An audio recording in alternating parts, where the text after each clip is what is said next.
Just initiating the 2 servers connecting now, so I'll let you know when it's live. Thank you.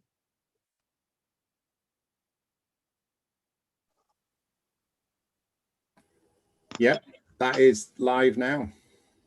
Thank you, Johnny. Great, welcome everybody. I think we've got a few more to arrive. We're expecting around 60 people altogether this evening, which is great. So thank you very much for coming along. My name's Caroline Culver. I'm a Green Party councillor in West Berkshire, and this is the formal launch event for UBI Lab Newbury.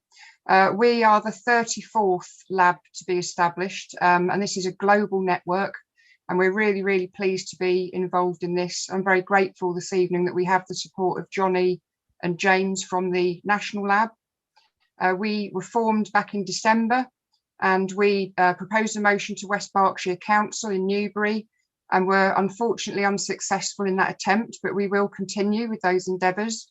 And Newbury Town Council passed a motion a short time ago in support of a UBI, and they have agreed to lobby government and investigate other ways in which they can build support for this idea. So very, very pleased to set this up in Newbury. For anyone who is from around the UK or indeed from other countries, Newbury is about 60 miles west of London and about 20 miles south of Oxford. So I think we're famous for being just about as far from the sea as you can possibly be in this country. So sort of right bang smack in the middle. I mentioned to people a few minutes ago, if you've joined us in the last couple of minutes, you will be muted unless you ask a question later on after the speakers have finished. And it would be really good if you could rename yourself on your picture to actually say where you're from, because not everybody's necessarily from Newbury. This is being recorded, so if you don't want to be on the live stream, you can turn your camera off. So we're going to hear from 3 fantastic speakers this evening. We've got an international, a national and a local perspective on this. So we're very pleased to be joined by Scott Santons from New Orleans in America. Welcome, Scott. Scott's an expert, a global expert in universal basic income, and has actually lived on a crowdsourced universal basic income since 2016. He's been an advisor to Andrew Yang, who was a Democratic presidential hopeful in the most recent presidential election in America. And Andrew's actually standing as the Democratic candidate in the New York City mayoral election, which is upcoming. So really, really pleased to have Scott here tonight. Thank you for joining us. Natalie Bennett is a Green Party peer in the House of Lords and a former leader of the Green Party, so she'll be able to give us a national perspective on this topic. And finally, Olivia Lewis, who is an independent councillor on Newbury Town Council, and until recently was the deputy leader. And as I mentioned, Newbury Town Council now have a policy in favour of UBI. So we can hear from Olivia about the local issues and why this is so important to the Newbury area. Final thing from me to say is it's very interesting. We've got a historical parallel here. Back in 1795, we had the Speenhamland Poor Laws. So when the land was enclosed and taken away from ordinary working class people by the landowners, they introduced a poor relief scheme in Speenhamland, which is in Newbury. So this is very interesting that we have this historical perspective, and the unfortunate position that we're in, that 200 years later, we still have to think about how we can tackle and alleviate poverty. If you have a question, please put it in the chat, and maybe put question or Q just before it so that we can pick it out when we come to the question section. And Johnny and James, as the discussion progresses, will put interesting links and information in that chat room as well that you might want to look at as you listen to the speakers. So without further ado, I'm going to pass over to Scott. Each of our speakers are going to have 10 minutes. Thank you, Scott. Oh, wow. Yeah, that's cool. I didn't know I was going to get 10 minutes. Yeah, so thanks for having me today. And I guess if I'm going to talk about basic income, I also just want to, since I'm the first one talking, to clarify what exactly it is. and even why it's so important for those details. So basic income is in an amount of money that I consider to be society investing in itself. And it's per individual, and it's unconditional, and it's universal, and it's regular.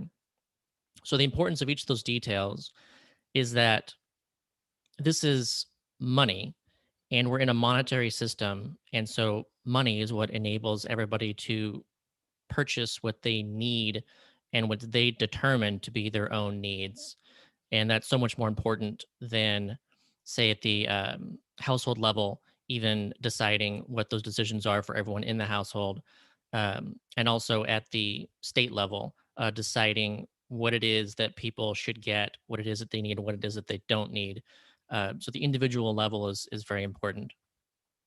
It's also important that it's provided regularly.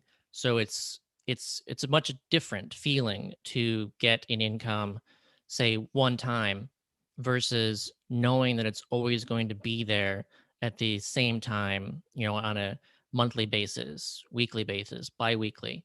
Um, it's the difference between security and insecurity. So really, if you know that's going to be there, it really makes a difference as far as stress goes, and planning, and to be able to figure out how it is that you're going to use this. It's also very important that this is universal. So instead of choosing who needs and who doesn't need, who is worthy or unworthy, or deserving or undeserving, that everybody gets the same amount. And that universality is very important for multiple reasons. But I think the most important reason, especially right now where we are in this global pandemic, is that governments don't know who needs and who doesn't need. We're all using like old data, and there is no like up to the moment data. And even if there were, you still don't know if someone needs or doesn't need, just based purely on their income. So we shouldn't be deciding or trying to figure out or target who needs or doesn't need. We should just understand that everybody has basic needs. And so everyone should have enough money to cover those basic needs. And if we want to target, then any targeting should be on the back end via taxes. Say the next year, we already essentially target every year as far as who pays depending on how much they earn. So let's just do that. Let's just not leave anybody out. But there's also political importance to universality, in that universal programs are so much stronger than targeted programs. Targeted programs are for those people. And by picking out and determining, who those people are and who us are, then we leave out, or we create this binary situation, and we divide the population, and there's always a component of people who are against those receiving because they feel they aren't getting anything, they're only paying in. So if everybody actually receives and pays in, then everybody feels that they're all in, all in this together, and there is no stigmatization of receiving because it is something that is universal. So there's a political power to universality beyond just determining who needs or who doesn't need, that we shouldn't be doing anyways. But I think the most important factor is the unconditionality of basic income. So that is really power. And if something is unconditional, you're going to get it no matter what. It cannot be pulled away. Then that power is something that goes to a lot of other areas in our life. One example of having that power is if there's this unconditional access to resources, then you can actually better negotiate wages. You can say, no, I'm not going to sell my labor for less than, say, $15 an hour, or at least I'm not going to do that job for less than $15 an hour. I'll do this other job, and or I won't do that for 40 hours a week, but I'll do it for 20 hours a week. Um, so that lack of power that exists right now due to lack of basic income, that actually really depresses wages, and because it's depressing power. If you can't withhold your labor and you have to accept a job, then you'll accept a job for anything, and you'll also do anything. There's so many people doing jobs they wouldn't otherwise do, be they, let's say, environmentally destructive jobs, um, and they're doing these jobs for wages they would no longer they would not otherwise accept if they could say no, because they don't have that power to say no. And it also influences not only those relationships with our employers, but it influences relationships with those of around us in our lives. So a personal relationship. If you're, let's say, in the household, there's very many people who are in relationships that wouldn't stay in that relationships if they felt that they could exit it and still be okay. So that's actually behind a lot of abuse that's out there, is this feeling that, oh, well, I can do this person what I want to because they can't leave.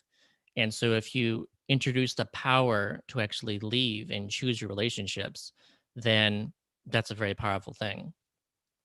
And besides the power that the unconditionality provides, I also believe that leads to the freedom. So I would describe basic income, really simply put, as the power to say no and the freedom to say yes. The yes part is also very important because we should be able to better determine what it is that we want to do. So it's not only about saying no to things, but it's saying, look, I want to do unpaid work and I can't afford to do that right now. I have to do something else. And I have to, again, it could be destructive to society, to the environment, to other people, but you feel you have to do it. But you can do other things that, let's say, don't pay as much. Or don't pay anything at all. So you can choose to do those things. You can choose to start up your own business. And because actually you have, say, more capital to start it up, then that's more possible. And because you're less afraid of the fear of failure, then you're more likely to take that risk. You feel that you can do that because failure doesn't mean that, say, your family would fall into poverty. Um, so these kinds of freedoms to choose what it is that we want to do with our lives, I think, it's extremely important to our personal well-being and also that of all society. So those are the elements of basic income that make it basic income. And I think that we're in a time right now where I also just it should seem obvious right now why an unconditional basic income floor is so important. Like, just imagine that when this pandemic started, if every country had already had a basic income, how differently would 2020 have gone? Where would be right now? Just imagine. I know here in the US, we saw giant lines for food banks, and yet stores were full of food. It's not like we had some problem that broke down the entire food supply chain so that there just wasn't food. People were in lines for food banks because they didn't have money. And so then you have this political process of determining, okay, what do we do? Should we boost unemployment? Should we get stimulus checks out to people? What should the amount be? How long should we do this for? All this stuff that here people were left behind. And so here in the US too, it really goes to show the insufficiency of the conditional welfare net, the safety net that we have. And so, sure, you have unemployment insurance. And then, okay, we boosted that. And well, it turns out that even though we did that, and that was helpful to a lot of people, you had people who were calling up over and over again for weeks on end in order to try to reach, someone in order to apply for their unemployment. Then you had people finally succeeding in applying and being told that they would get their first check soon. And then months later, still waiting for that first check. And you had this variation in states too, where some states were better at others than getting those unemployment checks to people. So you could have, say, 75% of people who applied get it, which is about like the highest it went as far as success rate goes. And it could be as low as a few percent. So, like, so many people were falling through this conditional net. And I know that's the case all over the world, because that's what happens when you don't have this fully universal unconditional floor. So I feel right now we're in this specific circumstance where we should see how important it is that at all times, everyone should have an amount of money that they know is always going to be there. And also imagine how differently that would have actually even affected the pandemic itself. So, I mean, we know people were going to work that wouldn't have otherwise gone to work if they'd actually been able to afford to stay home. So, we usually, as basic income advocates, we don't like to, say that basic income is about paying people to stay home, because it's not. It's paying people to do anything. But again, it's about that enabling those choices. And so in this particular instance, it would have been great for a lot more people to actually feel that they could stay home, stay quarantined, and not have to go through some kind of Byzantine bureaucratic setup in order to get assistance that may not have been there to enable people to stay home. So, from a health perspective, it's also really important within a pandemic, because we also know that the health perspective is very important just in general, that 80 to 90% of health outcomes are actually from the social determinants of health. And so even in universal healthcare systems, like, there's treating of problems that only exist because people didn't have enough, that they were in poverty or they were insecure and so very stressed. So a lot of this leads to treating very expensively things like heart disease, diabetes, cancer, all sorts of things that actually could have been avoided had we just made sure to invest in people and invest in their healths up front. And so that too is something that I think is really important to understand when it comes to UBI, especially when it comes to the costs, because of course we all know that one of the big questions is, well, how do we pay for UBI? How expensive would that be?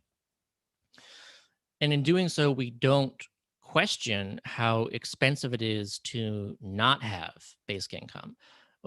The full costs of poverty, extremely expensive. And it's something that we're all paying for every day, all the time. So we're paying for it in, again, worse healthcare. We're paying for it in higher crime rates. We're paying for it in reduced productivity due to people doing things that they're not interested in doing and they have no passion for, or they don't have the ability to actually get jobs because they're prevented essentially from doing that through a lack of basic income. So it's just extremely expensive to not have basic income. In the US, just as one estimate here, we spend about over $1 trillion on the cost of child poverty alone.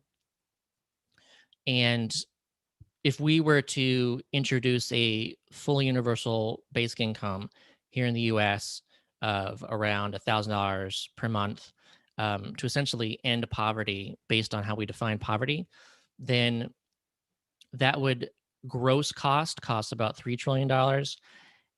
And so therefore, it doesn't cost actually that much, because you're saving everything from poverty. And that's just child poverty alone, not adult poverty and everything else. So when it comes to the costs, we have to take into account what it is that we're paying due to a lack of basic income and how much savings that there will be in order to introduce basic income. And that's not even counting the net cost of saying, okay, we don't need to do these other programs now that may or may not need to exist at all, or at least partially or fully, depending on the basic income that we set up. And also the net cost based on taxes, because again, if you're paying someone if you're paying one person $10 and another person 0, the net cost of that is $10.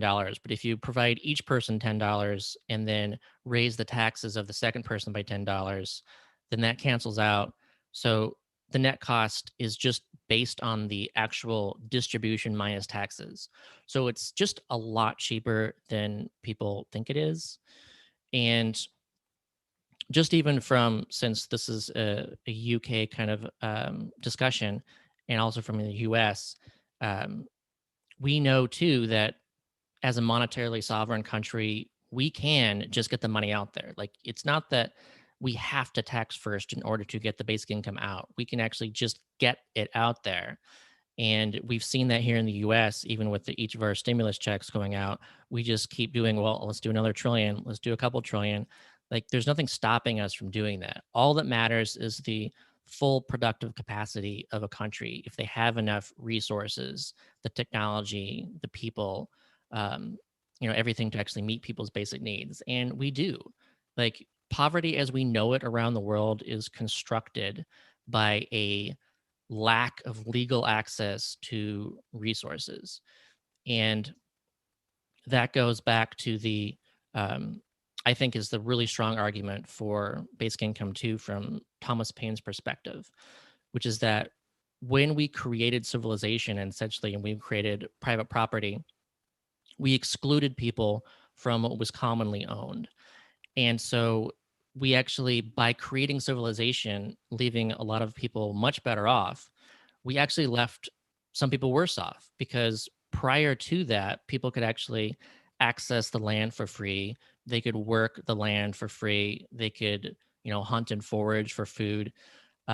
This was possible. And now we actually eliminated that possibility through everything we did. And we never compensated people with a basic income so that they could access what used to be free.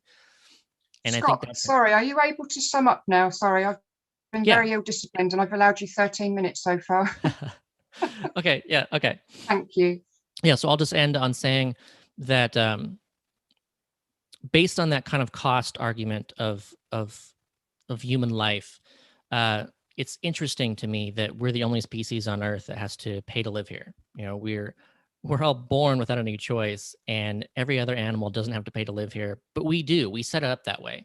So as long as we're going to do that, then I think that even from a moral perspective, from a fundamental justice perspective, that everyone should actually be provided enough money to live unconditionally because of that price that we put on human life. Great. Thank you very much indeed, Scott. We're going to move on to Natalie now. Thank you very much. And it's lovely to be sharing a platform with Scott. We've had many exchanges on Twitter over the years, but I think this is the first time we've been on the same platform. So, thank you to Newbury for making that happen. And to start with, actually, I should also declare that I've got another international connection, because I'm also on the European Green Foundation working group for universal basic income. So I actually have lots of contacts with people all across Europe who are working on UBI. And one of the things that we're seeing is as in the UK, interest in it is exploding. And it's been a Green Party of England and Wales party policy for a very long time. Some people on this call will know the wonderful Clive Lord, who made it our policy when he was an almost founding member of the Green Party more than 40 years ago. Now, Clive is a person who, whenever you see Clive sitting in the room, whatever the subject, he's going to leap up and say universal basic income is the answer. Now, I wouldn't make that claim. I would say that universal basic income is a necessary condition for a decent, fair society, but it's not a sufficient one. And one of the debates we often have in the UK is people say, oh, well, this could replace universal services. And no, I would say we have to keep universal services like the NHS, like schooling. We believe that university education should also be universal and free. And so it's not an either or, but universal basic income is that foundation, as Scott was just setting out. And one of the reasons why this policy has been long associated with the Green Party is that we believe, and I think there's a lot of evidence, that insecurity drives a massive amount of consumption. people feel like, oh, I've got to go and buy that bigger house because that's going to be my pension, because, I don't really, with good reason, trust the financial sector. People feel like, oh, there's a very steep ladder in this company and I have to keep going ahead. Otherwise, if I start sliding down, I'll lose my job before I know it. So, we've got to take that long weekend in Dubai and be able to just lean casually on the water cooler and say, oh, yeah, when I was on that long weekend in Dubai. So UBI, the Green Party has always asserted, is an environmental policy. But of course, for us as the Green Party, environmental and economic justice have always been regarded as indivisible. And if you ask me to state my number one reason why I believe we should have a universal basic income, it's simply human rights. And in fact, I've never found anyone who can offer me an alternative argument for this, because even the most extreme think the Tories are real wusses, far-right people opposite me in the chamber in the House of Lords would, when pushed, probably agree to the right to life as a universal human right. And yet what we've seen, and increasingly, and I think this is one of the reasons why UBI has become so much more important, come so much more to the centre of political debate, is that in the UK, between 0 hours contracts and inadequate benefits, and benefits that are suddenly stopped by benefit sanctions, for very often for no good reason at all, we have lost lots of people who were left absolutely destitute. And if the food bank is still able to supply them, maybe they got food, but they're not getting the absolute basics of what you need, the right to life. So I would say that the right to life is a very, very basic human right, should guarantee the right to a universal basic income. But it goes a lot further than that. And Scott made some reference to this, and I'll stick a link in the chat afterwards. I've been a feminist since age 5, and feminism is one of my core political issues. And it's very much a women's issue, UBI. Scott made reference to the fact that I'm working in the House of Lords now on the domestic abuse bill.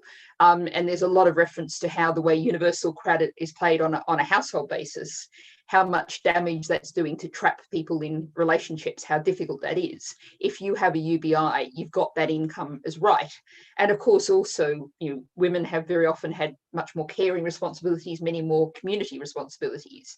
And if you have a UBI, then that gives you a foundation of income that helps to justify and mean you don't feel like you have to do 2 or 3 shifts, both a full-time paid job and all the caring responsibilities and all the community responsibilities. Because the UBI says, we respect you as a member of this society, whatever you do. And if you actually go back to, we in our current age, quite rightly, greatly celebrate all of the reforms that came in Britain after the Second World War, the Beveridge Report, all of the benefits that were brought in then. But women's campaigners at the time described them as benefits for men, designed by men and brought in by men. Because one of the things they were pointing out, for example, with pensions being contributory, lots of women were going to miss out. And of course, decades later, we know they were absolutely right about that. And they were campaigning for what we would now call the universal basic income back at the end of the Second World War. There's also, just to mention some of the other issues, I saw there was a comment in the chat about this. Many people advocating for a UBI are suggesting that we may see lots of jobs disappear with artificial intelligence, with mechanisation, with changes in our system. Now, I'm a bit of a skeptic on this. I did actually do a thesis on artificial intelligence 20 years ago. And 20 years ago, we were being told that they were almost there with artificial intelligence. They were going to be making the big breakthrough anytime soon. And 20 years later, it's a bit like certain forms of proposed new nuclear energy. They're almost there and they're just about to make the breakthrough. But whatever the case, the argument for seeing how much work there is, and this applies particularly in the age of COVID, and sharing it around and making sure everyone's got that income and isn't pressured, that's really crucial. Now, I saw a comment in the chat saying, but how do you get people to do the horrible jobs? And my case study for this has always been sewer cleaners. Although, of course, when I was at a public meeting talking about this, someone put their hand up and said, oh, my mate's a sewer cleaner and he loves his job. But anyway, let's assume most of us don't really fancy being a sewer cleaner. Well, maybe to do that job, you have to pay people quite a lot of money. Maybe you have to pay sewer cleaners more than you pay bankers, for example. Maybe we should pay sewer cleaners more than we pay bankers. But of course, what we have now is lots of people not perhaps so much in sewer cleaning jobs. I'm not sure there's that many of those jobs around, but we have lots of people with lots of skills, talents, and education who are forced by our current system to go and work in a call centre, to go and do some job that they're really ill-fitted for. They're a square peg in a round hole, but they're forced by the system to do it. Maybe you have a problem, those really horrible call centres where every call has to be finished in 58 seconds and their people are timed when they go to the loo. Maybe people would just refuse to work in those call centres. Maybe we would all be better off as a result of not having to call those call centres as well. But if you've got a job that really needs doing, you have to pay the going fair rate for the job. That's the reality of a UBI society. And, when people ask me about the downsides of UBI, I do admit that in a UBI society, you would probably get an awful lot of bad poetry written. Lots of people would decide it is their vocation in life to be a poet. From a green point of view, there's a great advantage to that. Bad poetry has a really low carbon footprint. No one wants to read it, so you don't even have to print it. But more seriously, most people, if they found no one liked their poetry, would probably go and do something else after a while, try something else out. And you would also get far more wonderful poetry, far more great music created, far more wonderful pictures painted, videos made, because people would be using, they're the people who best know how to use their skills and talents, is the individual, and they'd be able to actually use and develop them. And if we think about small independent businesses, you think perhaps, a single mum with a couple of children now, she's got a great idea for a new small business that could create this wonderful new service that, so many of us would benefit from. But for her to start out a small business now is immensely difficult. We all know that many small businesses fail. Income is unreliable in the first few months, certainly, maybe forever, but certainly the first few months. And how does she put her children, the security of her family, at risk by doing that? Whereas a UBI would give people the opportunity to use those talents to unleash the animal spirits that the Tories like to always talk about. And I'm aware of time, so I'm just going to sort of come to one final point, which is actually something I'm talking about more and more, and it's kind of developed in my thinking that comes from talking to a wonderful 17-year-old young green who I met in Italy, but he came from Poland, and he was campaigning for a UBI in Poland, and he was saying that this was pretty tough because, in a post-communist society, the idea of relying on the state for money, it was a hard sell, and people would just say, oh, it's communist, and that was the end of the discussion. And through talking to him, I really developed some thinking around this, because the thing about UBI is it is yours as a right. Nobody can take it away. It's an unconditional payment. And what it also is, and I don't think as campaigners we talk about this enough, it is a kind of freedom that I don't think has been enjoyed in any human society previously. If we think about classic capitalism in simple terms, it's the boss, the man in the terms of the song, who decides how you spend most of your time. The boss tells you what you're going to do, how you're going to use your energy and your talents. If we look at those communist status type systems, it was the state that said, right, you're going to have to go and work in that mine, or you're going to have to go and work in that office or whatever. But in a UBI society, we're talking about something entirely different again, because every individual has the freedom to have this payment and to decide how to spend their time. And it might be they decide that they really want to, live on not much money, but just have a wonderful life cultivating a community garden at the end of the street, and that's great for everybody. Maybe they decide, a loved one's ill and they spend a significant chunk of their life caring for that loved one. But they're not hugely penalised as people are now, and they're not under that huge pressure of got to get a job, got to get a job, got to get a job. So I would say, what is the UBI? First of all, primarily, it's human rights and it's freedom. Thanks very much. That's great. Thank you very much indeed, Natalie. We're going to move on to Olivia now to give us the local perspective. Well, not at all intimidated to follow those two amazing speakers. There may be a small amount of repetition in mine, and I'm also going to be reading a bit more because I don't have the experience of those two speakers. I'm going to be offering more of the local Newbury, West Berkshire perspective. And the first thing I can hear some people think is, well, UBI isn't really a local issue, that because West Berkshire is a wealthy area. And in many regards, you're right. I was looking earlier at some data from the Office for National Statistics. It's from 2018, so pre-pandemic. So if anything, probably I would imagine these gaps have got wider. But the annual household income in the sub areas of West Berkshire range between the mid 40,000s and the high 60,000s. And to give a bit of context, in Blackpool, which is one of the poorest regions of the country, household incomes range from the low 20s to the mid 30s per year. But within West Berkshire, there are still many families living in poverty, and there is great inequality. In 2019, there were 2,639 children under the age of 16 living in absolute poverty in West Berkshire. So that means 8.3% of our local children living in absolute poverty. And to try and put a local context on that, that's the equivalent of filling the Corn Exchange, which for those who aren't local is our local theatre. It's the equivalent of filling that 6.5 times over with children living in poverty, which is horrific. We have the West Berkshire Community Baby Bank on this call, and since the start of 2021, so we're only in early March, they've supported 232 children. Many of these have needed the most basic items to help support them in their home learning while schools and preschools have been closed. So paper, pens, scissors.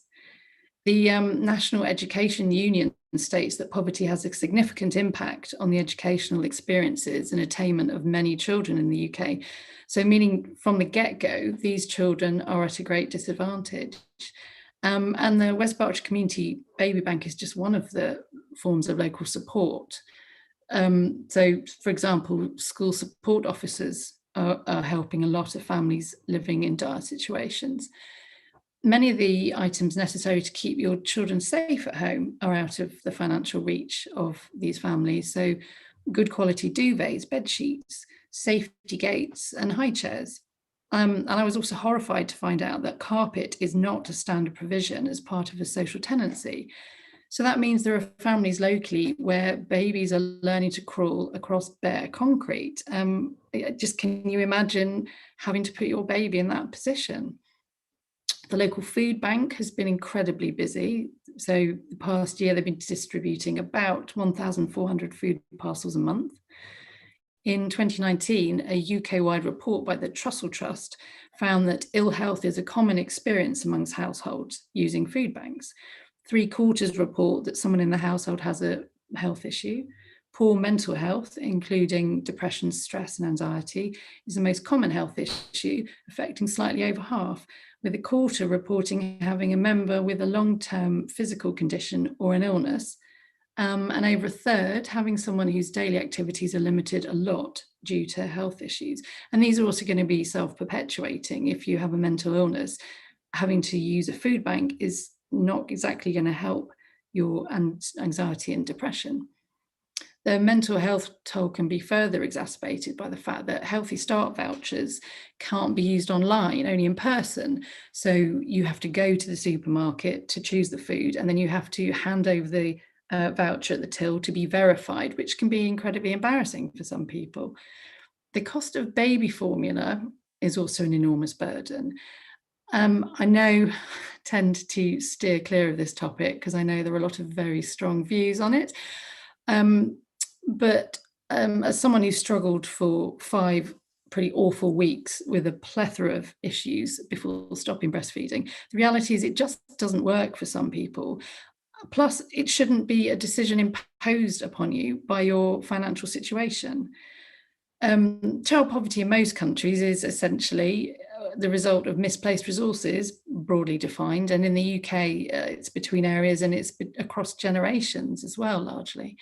UBI is just one of several mechanisms to distribute resources to households and families with less. What is clear, as Scott said, is that the economic and social costs of prolonged poverty are often more expensive than if poverty were tackled. maybe by providing everyone with a basic income sufficient enough to ensure a socially acceptable standard of living. In 2012, the European Commission published a paper where it looked at the effects of a child basic income. This would be a payment made to every child, regardless of their family makeup or income level. It was a scheme which, in this case, was looking at the redistribution of this money between and across EU countries. So it's outside of the scope of what we're talking about here, but nevertheless, the principle of redistribution remains. And the author stated that a CBI offers a reliable channel for income support targeting on children, and hence a simple mechanism for reducing poverty among children. And how could any of us not want that? In 2016, a report by the Joseph Rowntree Foundation found that at that time, 69 billion, so £1 in every 5 of all spending on public services was needed because of the impact and the cost of poverty on people's lives. Plus another 9 billion was lost tax revenue and additional benefit spending resulting from dealing with the symptoms of poverty. And this includes spending on healthcare, schools, children's services, adult social care, housing and criminal justice. So it's not easy to pinpoint how much the cost benefit analysis of this is not so simple as some may make out. Experiencing poverty in childhood also makes it more likely that a person will be out of work as an adult. The report estimates that this results in £13 billion in lost earnings every year, causing 4 billion of lost tax revenues and 2 billion of extra spending on benefits. So the potential costs and benefits, it's not merely the cost multiplied by the number of recipients.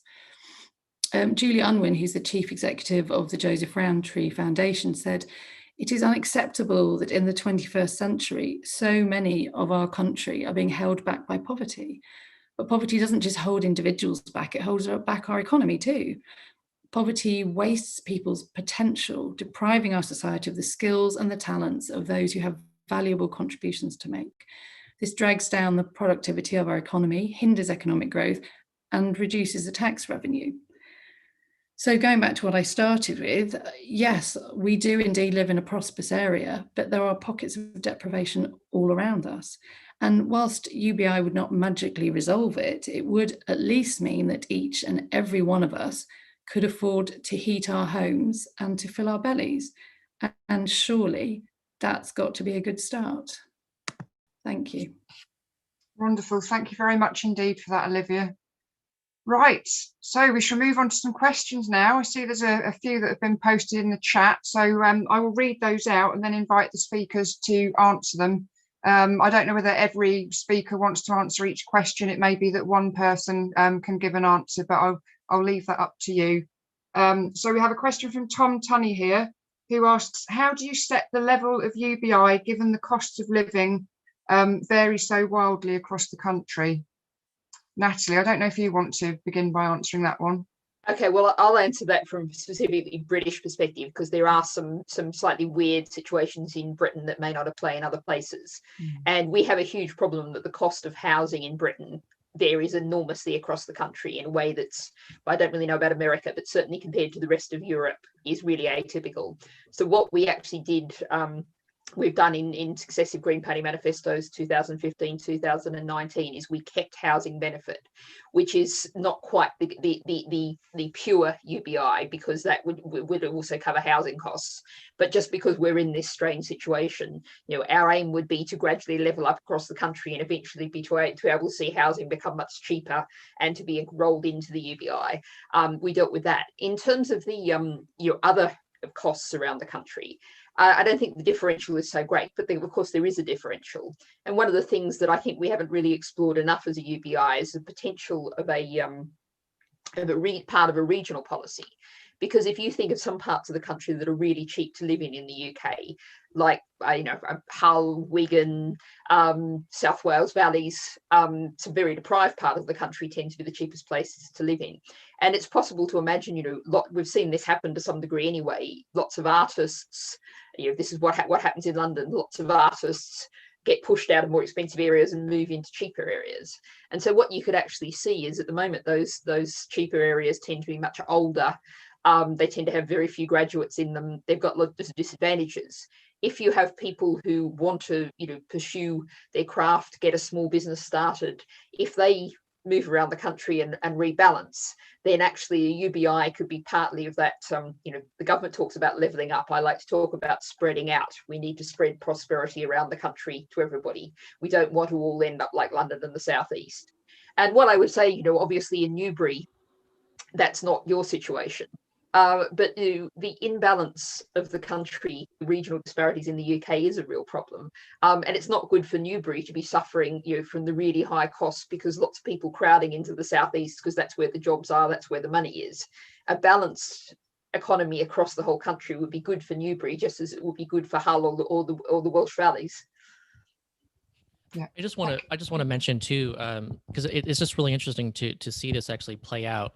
Because we're actually already seeing this in the US, especially. I don't know if it's there in the UK too, but we have been seeing that due to the pandemic and due to so many people's incomes being reduced as a result of it, that there already is more people. There already are more people going from like higher expensive areas, higher cost of living areas to lower cost of living areas. So there's already this kind of exodus from expensive places to less expensive places, and I think that's important to even enable with a basic income. So I think it should be a floor underneath everything at the national level. And then that does not at all restrict, say, states, cities, localities from adding on top of that to further boost their specific region. But that floor should be universal so that you do have that incentive, or at least that ability to go from a higher costly living area to a lower cost of living area. And also from the US, I mean, we've seen decades of like this kind of drying up of like Main Street economies and people needing to move to these population rich areas. And I mean, that is why so much of these cities are getting more and more expensive, because that's where the jobs are. It's like jobs and life have become more connected over time. And so then the most important thing we can do is to sever that connection and decouple income from work so that you can live anywhere, you can work anywhere, versus right now where you really have to be near a city. Thank you, Scott, for that. I'll move on now to a question from Kaylee, who asks, what age would it be recommended for children to begin to receive a basic income? And she also says in school holidays, you can work for a maximum of 25 hours a week if you are aged 13. So there's obviously pressure on young people to start working in their teenage years when they should be focusing on their education. So Natalie, I don't know if you want to say something about how UBI would be applied to children and teenagers. I think pretty well all the models of UBI that I've seen have a child payment that starts either when the child's born or if they're a migrant when they come into the country and become part of the society. I mean, our model that we've presented in the last last three manifestos was actually that the child rate was half the adult rate, which meant an effective doubling of the child benefit rate as it is now, and with no reduction for further children. So every child would get the same rate. So that was about £40. Now that was, the child benefit actually used to be a universal basic income. Much smaller than the kind of levels we're talking about, but it was in the UK a benefit that went to every single child. Sadly, that was lost in 2010 with remarkably little fuss and remarkably little discussion, which I think was a very sad thing. And it was something that had been won by a lot of women fighting very hard to get that payment.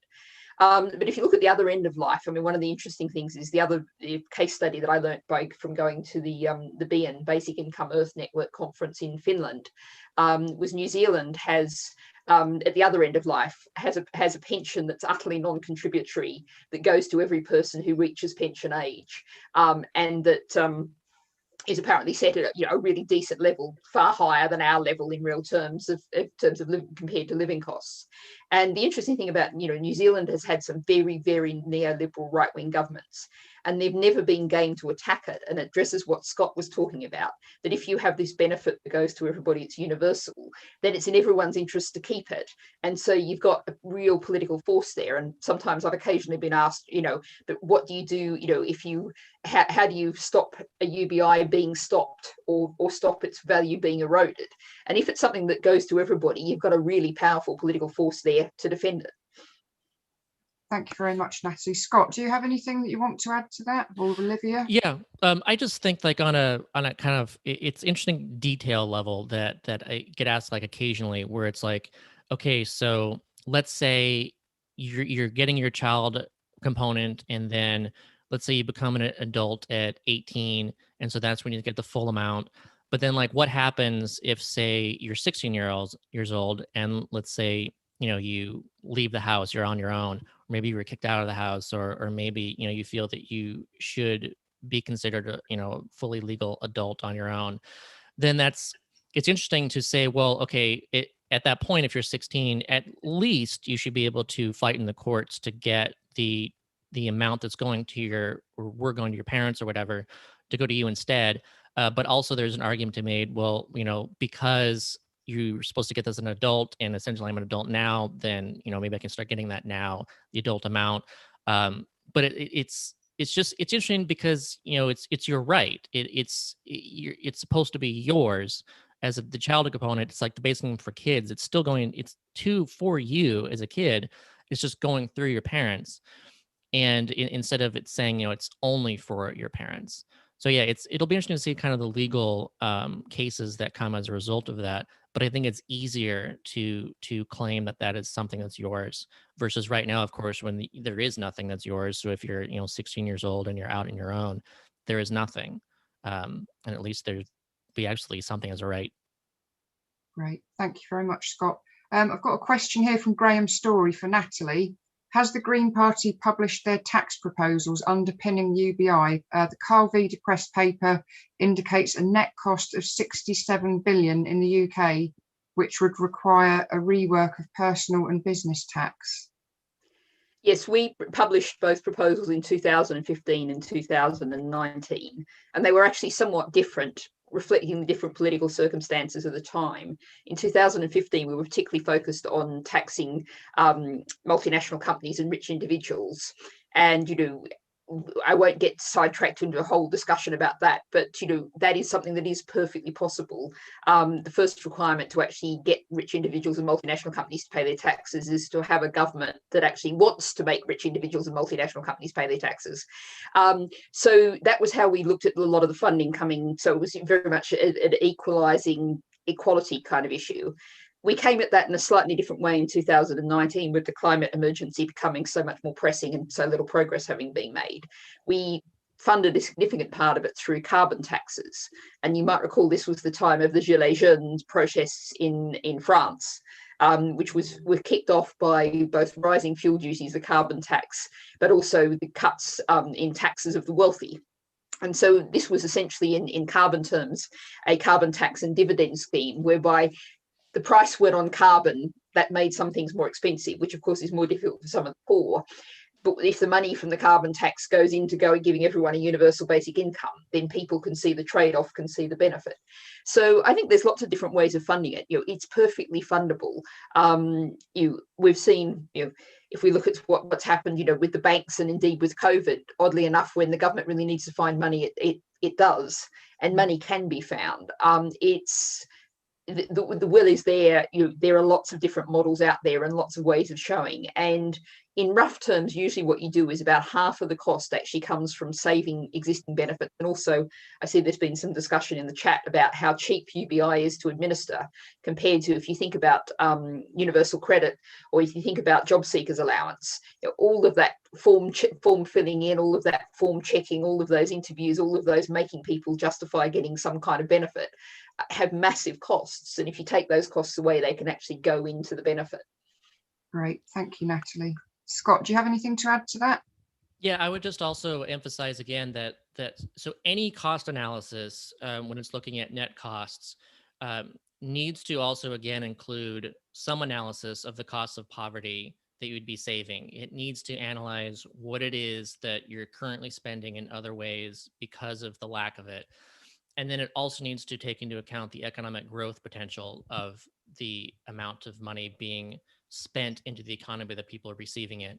And as an example of that, I really like what the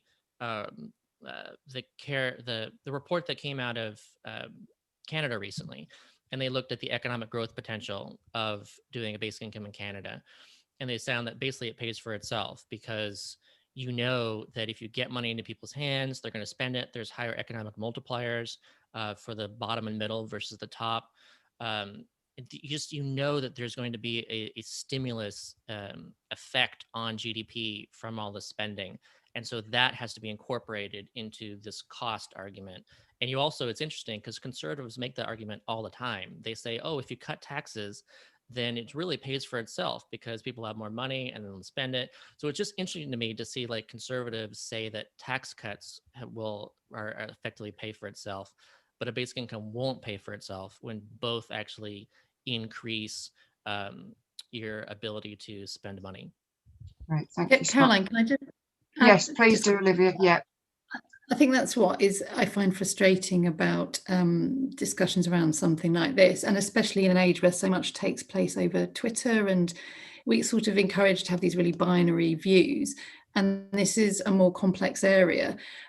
So as you know, from when it was proposed locally at the council, it's easier to pluck that cost out of the air than it is to present the potential benefits. Now, whether we need to get savvy and try and create something of a model, looking at all the costs that I mentioned earlier in the healthcare, and try and create a number for the cost of poverty to push back with, I don't know.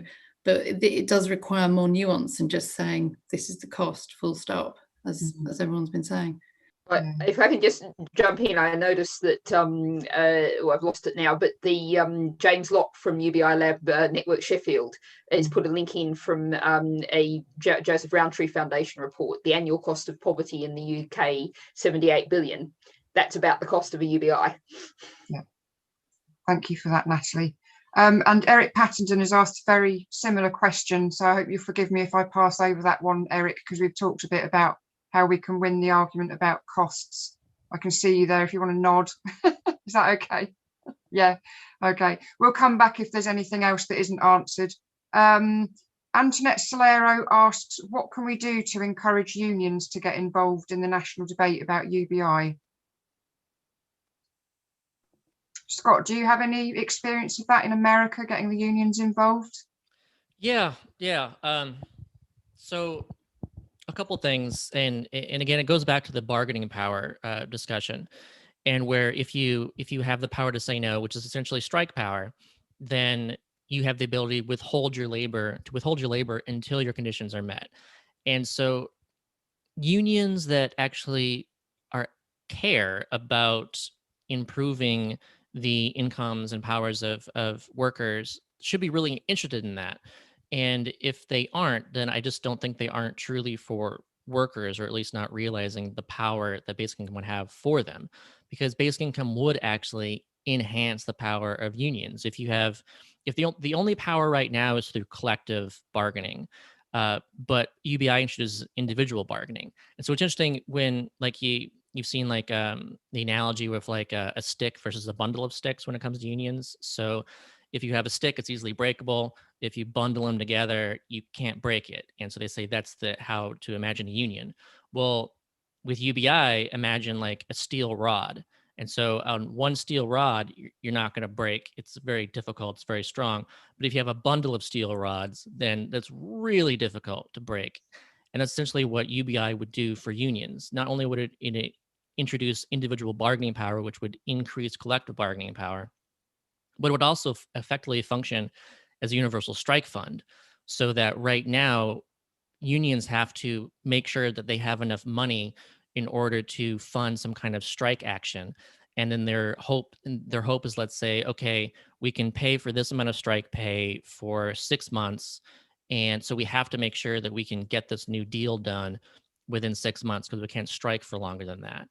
But with basic income, you remove that time limit because there is no end to the amount of time that people can withhold their labor with a basic income. So that now you can actually, a union can say, look, we're fine. We can continue to withhold our labor for a year or more if we need to. And that really brings employers to the bargaining table in a way that they don't have, that they, can do so more right now. So it should be seen as great for unions. And the other thing too is that unions should care more about unpaid workers instead of just workers too. And there's this belief that the only worker is a paid worker, but unions should care about those doing all the work that is unpaid, especially care work at home. And so I think that would be great for unions to actually be able to say that they care and are fighting for that as well. Whereas right now they can't do that because there is no such thing as being able to fight for the pay at home when it's unpaid work. So yeah, it's a challenge, but also I think there's this gig labor component too. And so gig labor is eroding union power. And with basic income, you're actually able to better determine, your work circumstances. And in that way, it actually can make gig labor work better for people versus right now when it's really difficult to unionize, gig labor. So it's like it's even more reason to have a basic income as this gig labor kind of grows versus traditional labor. So yeah, I just hope that unions can see that and eventually start getting behind it instead of this kind of traditional concern that it'll somehow hurt unions by saying like people, oh, I don't need you anymore, I'm not going to join union, when I think that's kind of silly. Yeah, but I hope that unions get around. Great, thank you. Natalie, do you have anything to add to that from the UK perspective? Yeah, I mean, I think Scott's view, the whole way Scott was talking there, reflects what happens in the US and the UK, is that traditionally unions have been quite surprisingly hostile even to the idea of UBI. And I think this is where we also have to think about which union should we be approaching first, which union should we be working with. And for example, I've done quite a lot of work over the years with the International Workers of the World, who've done some amazing work. I first knew them when they were working with the Latin American cleaners at the University of London, and they organised them, and then they got together and they helped to organise, and those women, mostly women cleaners, supported the bicycle couriers in London, whose price per package hadn't gone up in 20 years. And these are people on absolutely piece rate labour with no security of employment, and they managed to organise them and have a strike, and I was on the picket with them and everything. And so it's those kind of new, really flexible unions that aren't quite perhaps so set in their ideas of, well, what we want to do is we want full employment, everybody in a paid job. And there is a real ideological barrier there of feeling like people are only being valued if they get a pay for their work, whereas we need to acknowledge that so much labour in our society will never be paid, and we just accept that everyone's contributing in some way or another, so they get a payment.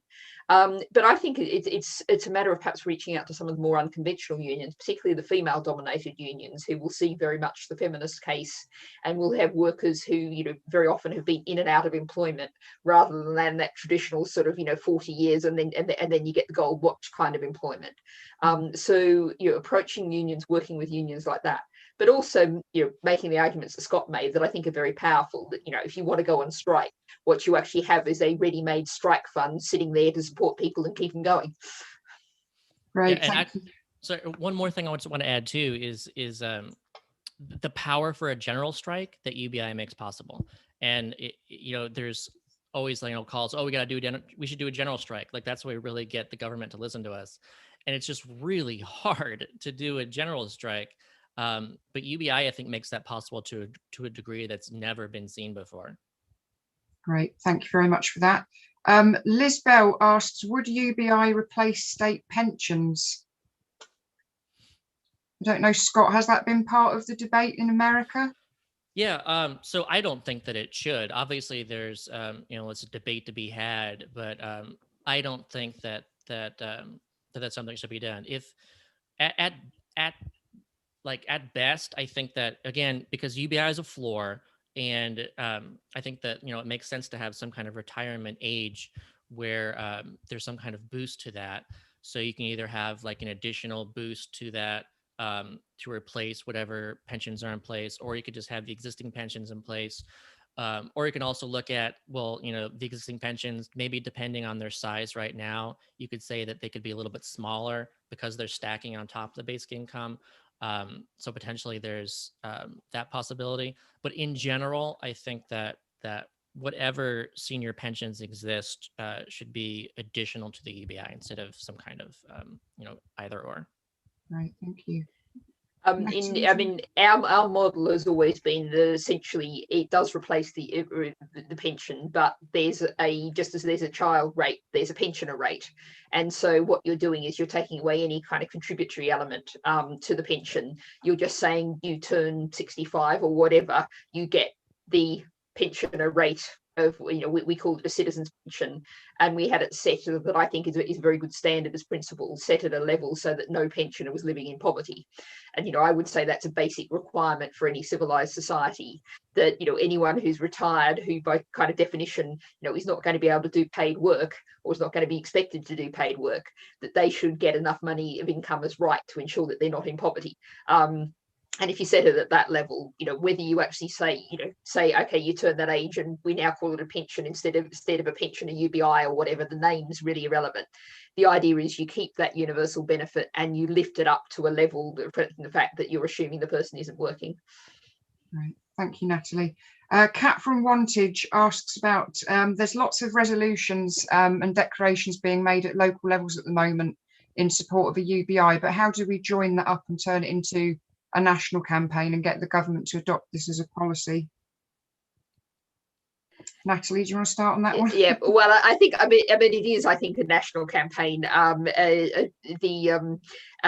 mean, one of the great things is every time a new motion gets passed, it's another chance for us to have a stab at the government in the House of Lords, or sometimes Caroline has a chance at the Commons. And it's not just Greens; others do it as well.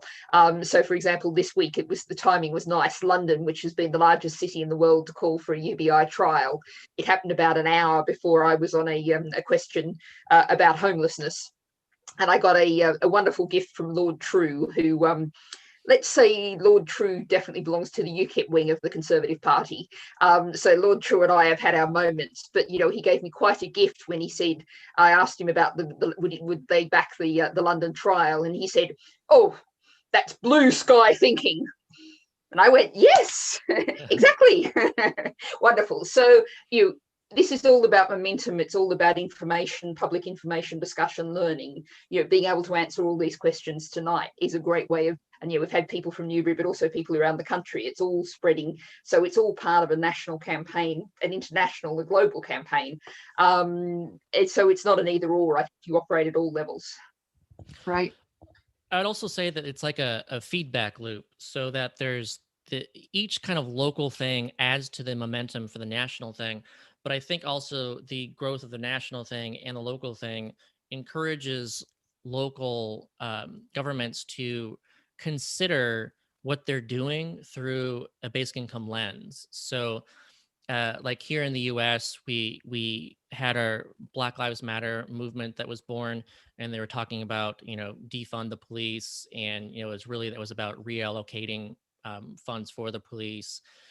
And the thinking there is, again, should we be treating this stuff after the fact, like through policing, or should we take some of this money that we're spending on police and actually spend it directly to people to reduce poverty and insecurity and these kinds of things that would reduce the need for police? And so I think that thinking along those lines, there's a lot of different things that local governments are already doing that they could consider doing in an unconditional way, instead of attaching all these conditions to it, and thinking about, saving via upfront stuff versus paying for it on the back end in other ways. Great, thank you, Scott. And this segues nicely into a question from Rob Lee, who says, given that the London Assembly's voted to run a UBI trial, how would you each like to see this trial run?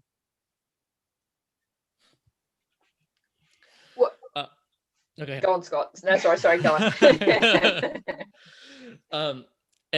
Being London, so I had the same answer for like a pilot for San Francisco or New York City or London, like these really big, expensive cities.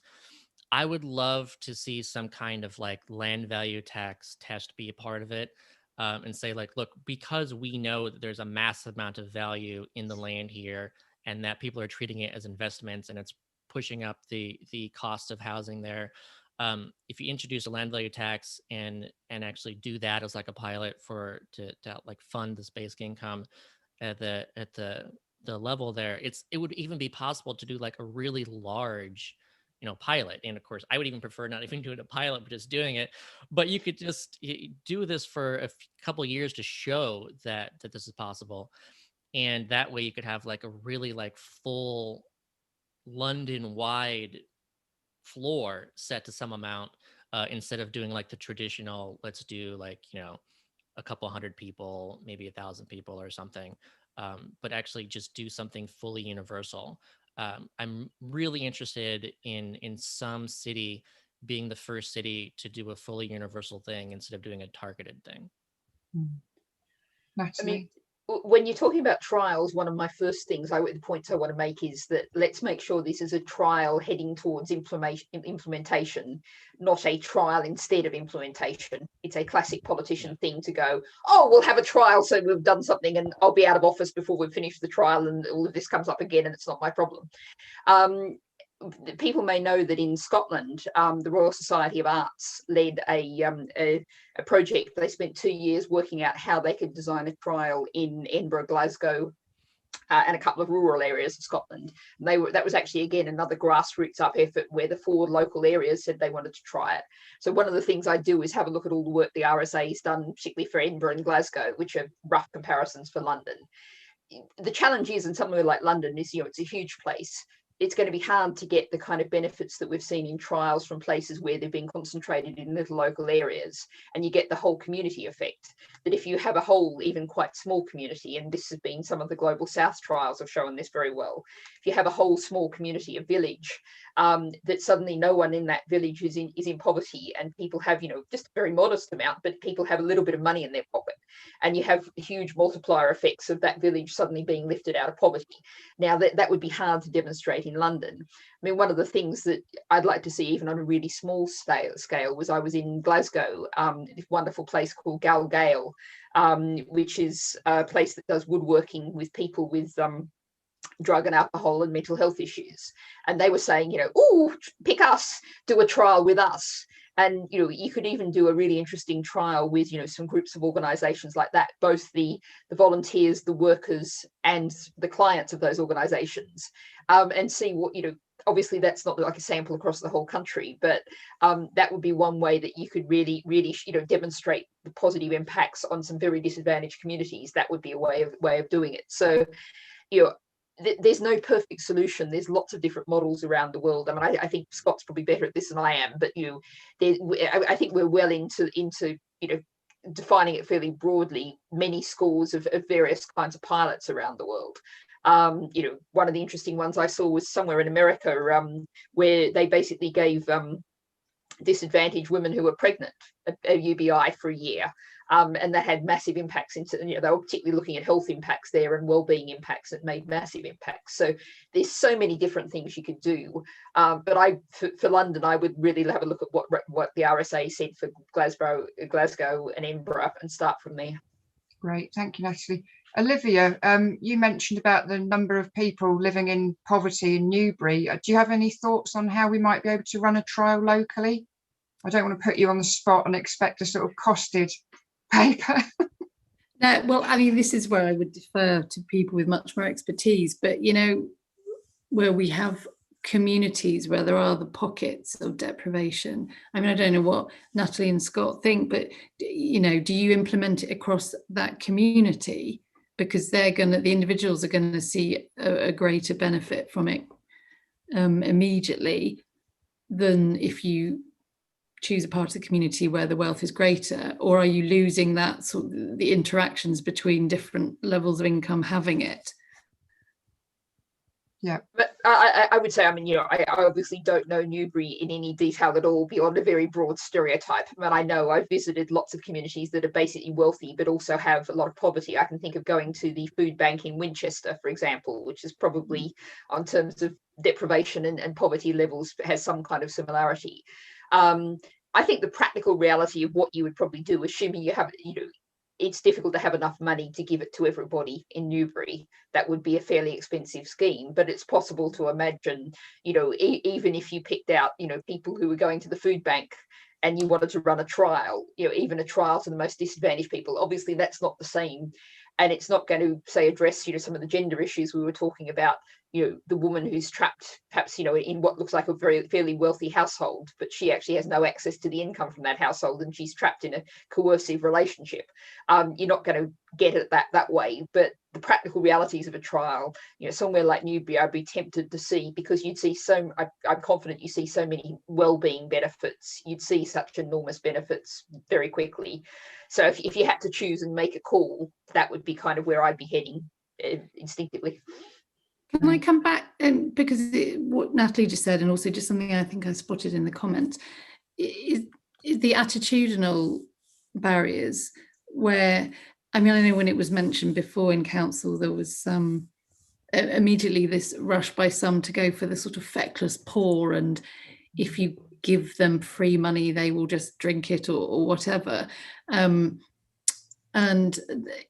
how you persuade, well, you probably can never persuade people, but the aside from the economic arguments, have just started to change the narrative around wealth and poverty, and, you know, the fact that you were born in a position to be sent to Eton is nothing that you've done so brilliantly other than your chance at birth. But in a country like this, where we have such entrenched views and such a strong class system, I mean, Scott, Natalie, do you have any ideas about how we start to tackle those sort of views?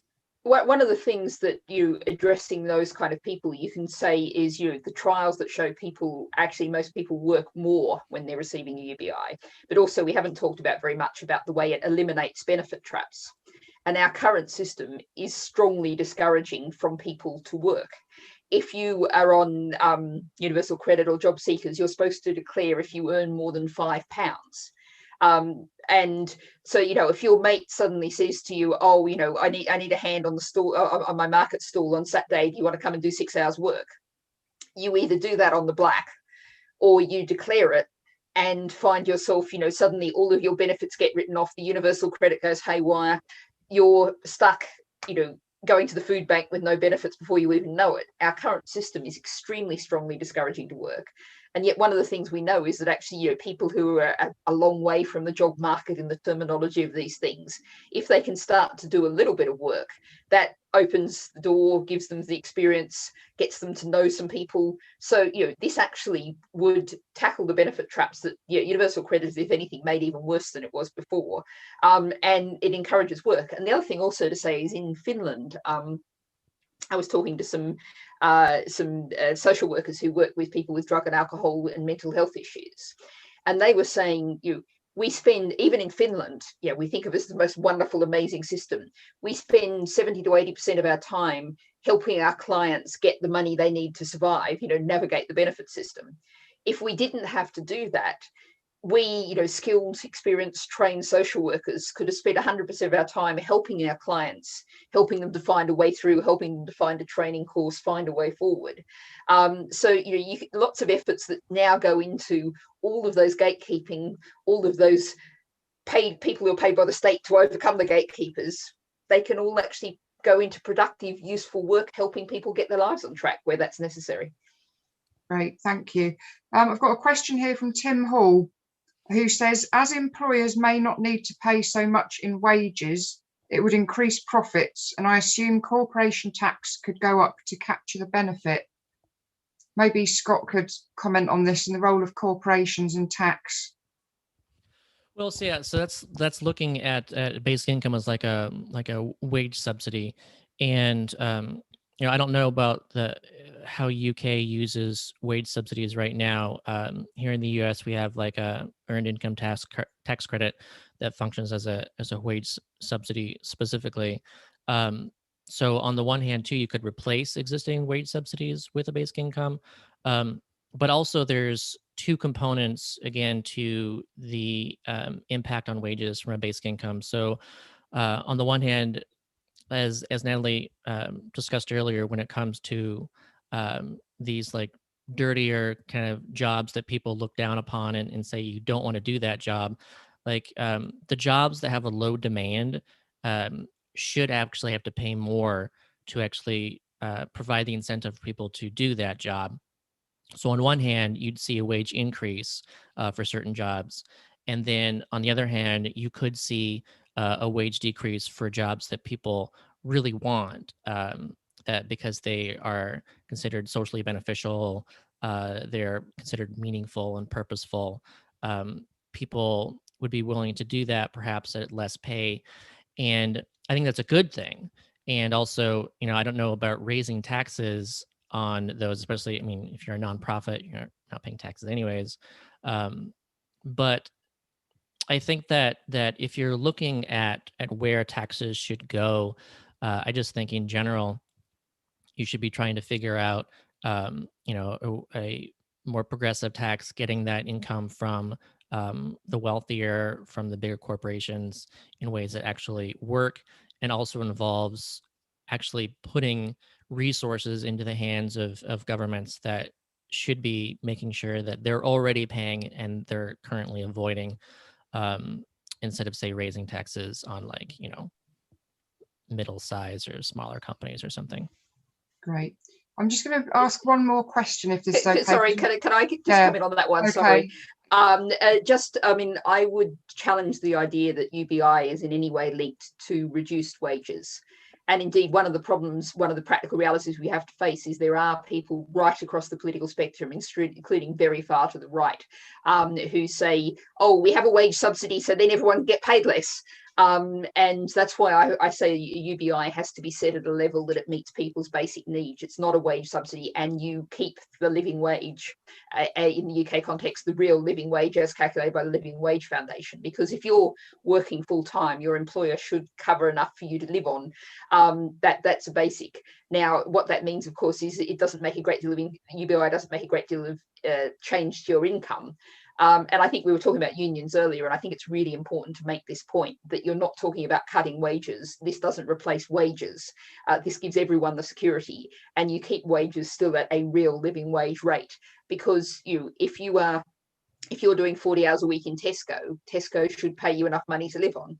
That's the basic bargain of wages, and you're not looking at cutting that away.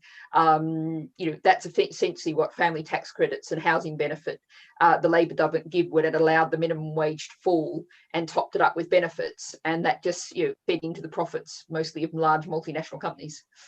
Great, thank you for that. I'm going to make this the last question because we're close to 8:30. I think we advertised until 9, but I think people might be a bit exhausted if we carry on until then. So just a final question here. Eleanor has recently set up UBI Lab in Lambeth and is keen to do a pilot with Black business owners locally. And she asks a question of Scott. She says, what findings have been seen on the impact on communities and on businesses, starting with UBI? So it's difficult to look at any kind of like effects on businesses and communities when you were doing experiments that aren't really doing that. Like, for example, in Finland, it looked at 2,000 unemployed Finns, and they were all over Finland, and it wasn't like in one specific area. So you didn't get any kind of effects like that you would get from something universal.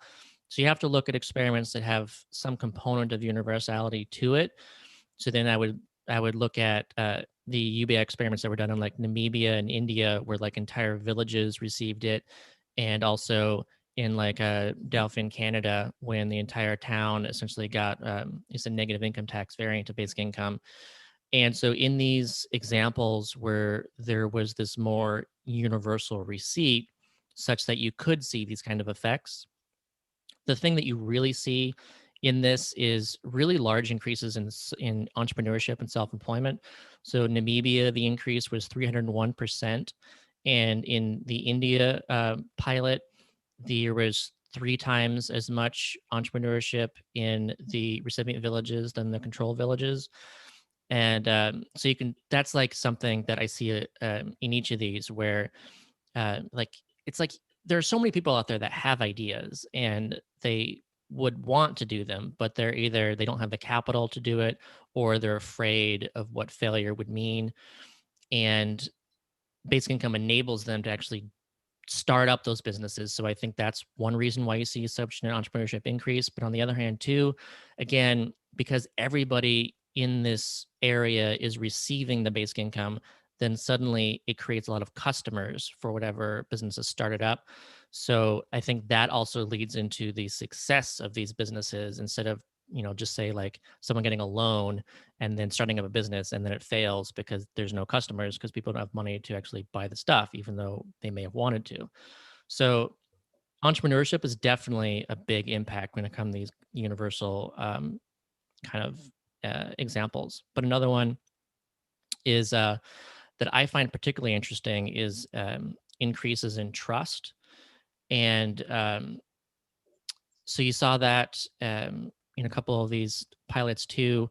And it's interesting, like the vector it goes through is that people will say that, let's say they were like even more willing to speak to other people and like interact, because like prior to the basic income, they felt like maybe a conversation would lead to somebody asking for money.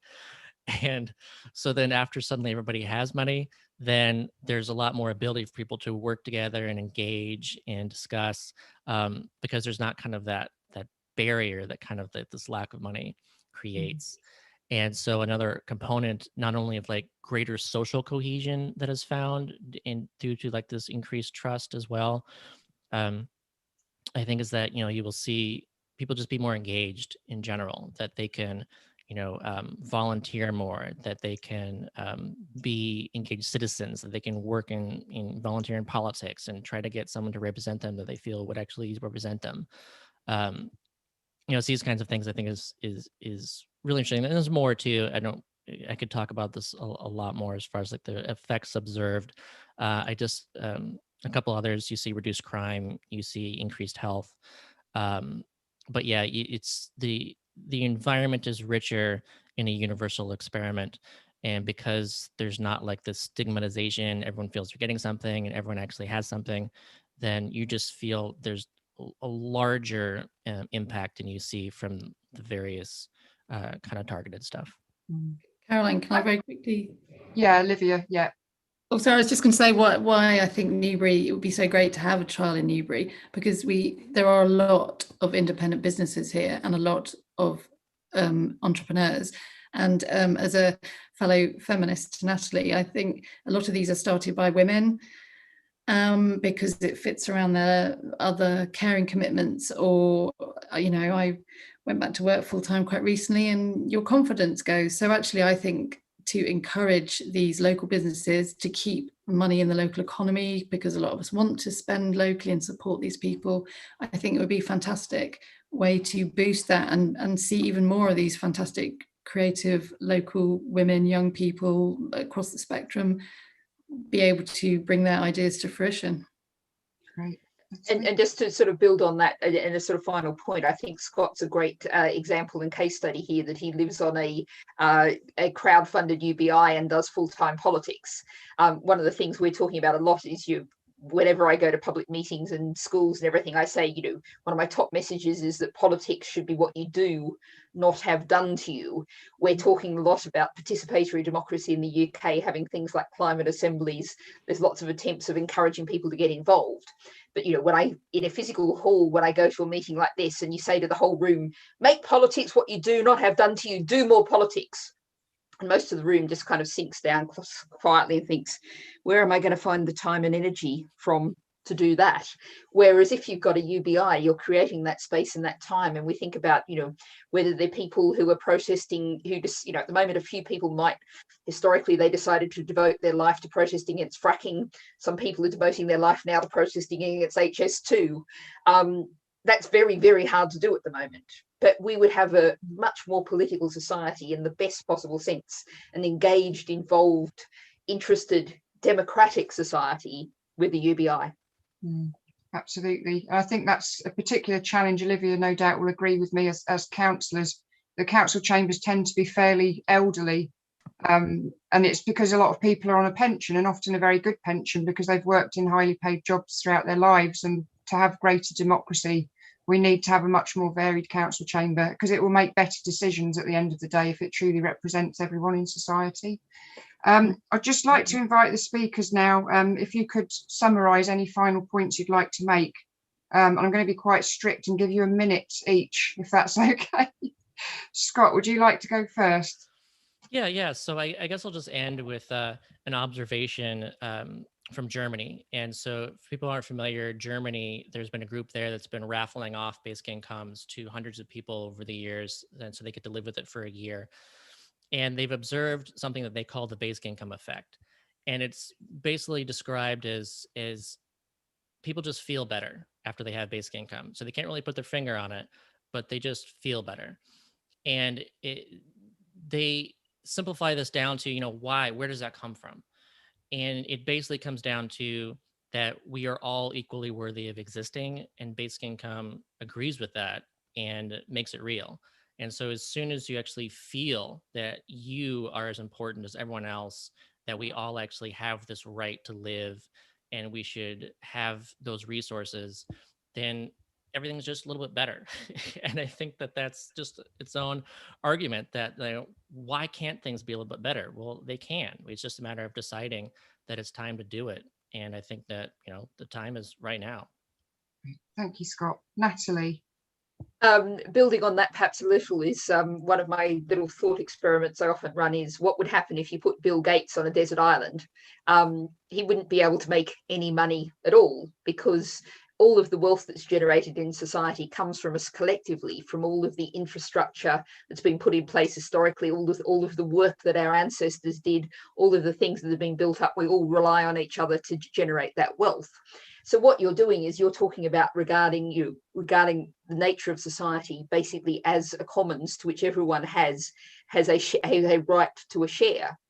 And sure, if people do something really brilliant, set up that small independent small business, they can still do very well out of it and get some more. But what they're relying on, I talk about Amazon, being the great parasite. It doesn't pay for the roads, the schools, the hospitals, but we all pay for them. And so everyone puts in and everyone gets something back. And that's a foundation of a decent society. And as Scott said, there's very strong evidence that that is much healthier society. And coming back to the figure in the chat, £78 billion a year, that's heading up towards the cost of the NHS. That's what poverty is costing us in the UK now. And we just, and that's getting worse, and we cannot allow that to continue. Thank you, Natalie. Olivia. I think I would add, talking about the democratic abilities of all of us. I mean, I've spoken a number of times publicly about having local and national politicians that represent the society, as you say, Caroline, in the town council, even more so in the district council. It doesn't represent it, and that means that the same sort of decisions keep being made. As somebody referred earlier to something being designed by men for men. Many systems are like that, whether it's as simple as which roads get gritted in winter, or whether it's a pavement or road. If more people could afford to be more democratically active, because town councillor is an unpaid role, I think we would see greater benefits. It would be a positive cycle where they would bring in more policies that would be better for us all.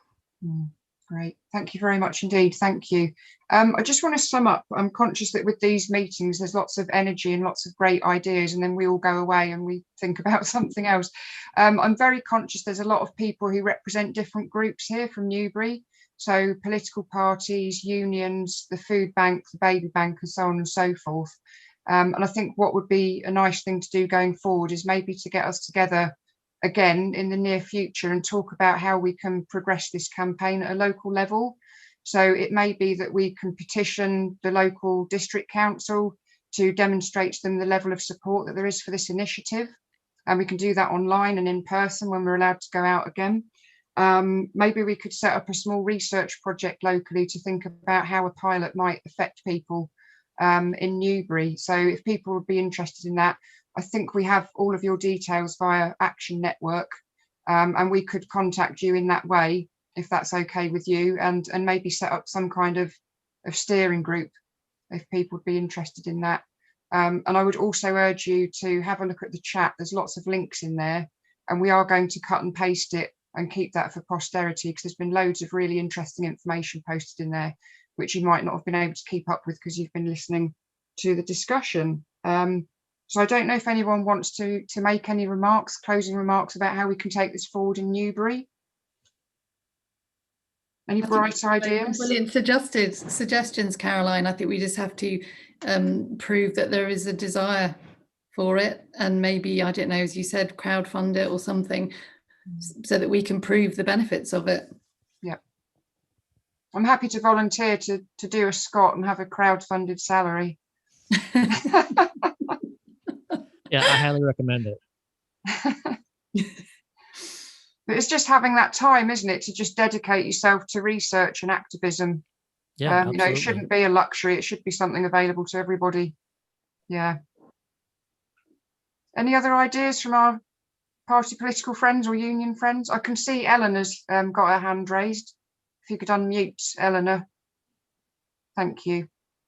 Hello there. Probably a stupid suggestion, but since the London Assembly size trial is 10,000, is it possible for Newbury to do a small neighbourhood of the same size, so that it would be an ecosystem as opposed to targeted?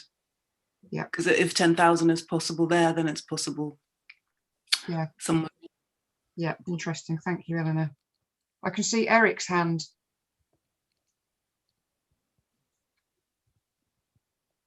No? He's muted still. Hi there. I mean, wishful thinking perhaps, but we need to get rid of the Tories. That's my view. Well, that's something we can work on, Eric. we are, I think. We've got 2 years until the next district elections in Newbury. So yeah, that's a good, let's set ourselves that objective. I don't know if there are any Conservative Party members here tonight. I know there are definitely members of the Liberal Democrats, Greens and Labour, but obviously, you know, we do want to reach out to a broad political spectrum, and indeed many of us who are on the district council have actually replaced Conservatives in recent years. So there's obviously an appetite for these kind of ideas amongst people who usually vote Conservative. So I don't think we should give up on anyone, politician or ordinary voter, when it comes to this issue. And I think the fact that we're now in the most terrible economic situation we've been in this country for 300 years, and we don't know what else is waiting for us around the corner. We could have further variants and lockdowns and so on. So these kinds of issues, I think even the Conservatives will at some point begin to realise we have to get to grips with them. We need new solutions.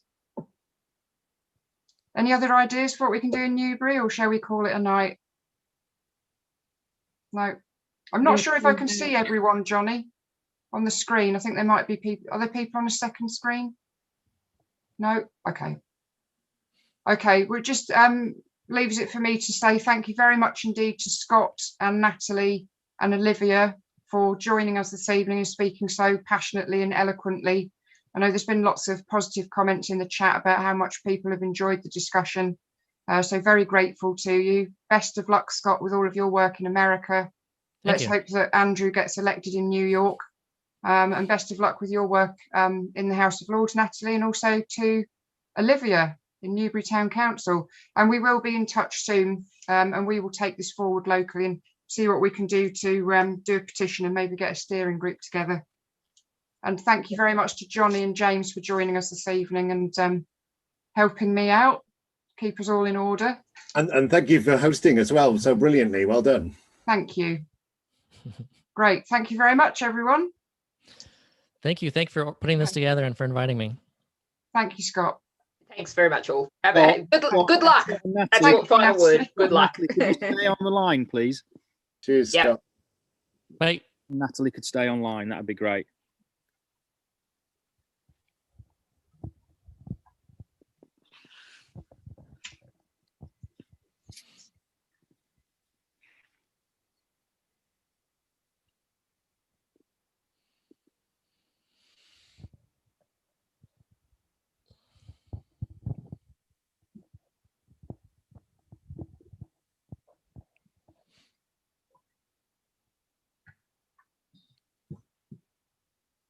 Okay, great. Yeah, I had to do that one by That's one, right. putting people in the